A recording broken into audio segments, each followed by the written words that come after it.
Hello friends, welcome back to my channel. दोस्तों, आज की इस वीडियो में मैं आपको बताने वाला हूं। दोस्तों, आप जो है कोई भी वीडियो फाइल को जो है कैमटेशा में इंपोर्ट कर रहे हैं, तो उसके बाद वो फाइल को आप जो है टाइमलाइन में ऐड करने के बाद वो सिर्फ 30 सेकंड तक वीडियो शो हो रहा है, तो आप जो है उसकी प्रॉब्लम को इजीली सॉल्व कर सकते हैं। तो बहुत सिंपल है। तो अभी यहाँ पर आप देख सकते हैं, मेरे पास यहाँ पर स्क्रीन रिकॉर्डर की ये फाइल है और यहाँ पर इसको जो है ओपन कर कर बताऊंगा आपको इसका जो ड्यूरेशन है, वीडियो ड्यूरेशन। तो आप यहाँ पर देख सकते हैं ये 2 मिनट का वीडियो है। तो अभी इसको जो है मैं यहाँ पर कैमटेशा में इसको ऐड कर लेता हूँ। यहाँ पर कैमटेशा को ओपन कर लेते हैं। तो यहाँ पर ये वीडियो फाइल को जो है ऐड किया हूँ।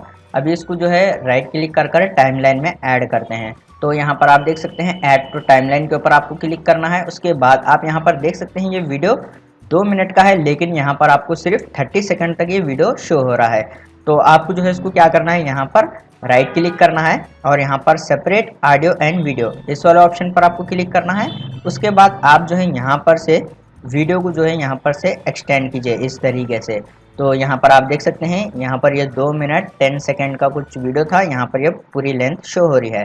तो इस तरीके से आप जो है कैमटेशा में अगर आपके पास टाइमलाइन में वीडियो ऐड करने के बाद वो जो है कम हो रही है टाइमलाइन ड्यूरेशन, तो इसी तरीके से आप इसकी प्रॉब्लम को इजीली सॉल्व कर सकते हैं। उम्मीद है आपको वीडियो पसंद आया तो लाइक कर देना और इसी तरह के वीडियोस देखने के लिए चैनल को सब्सक्राइब कीजिए।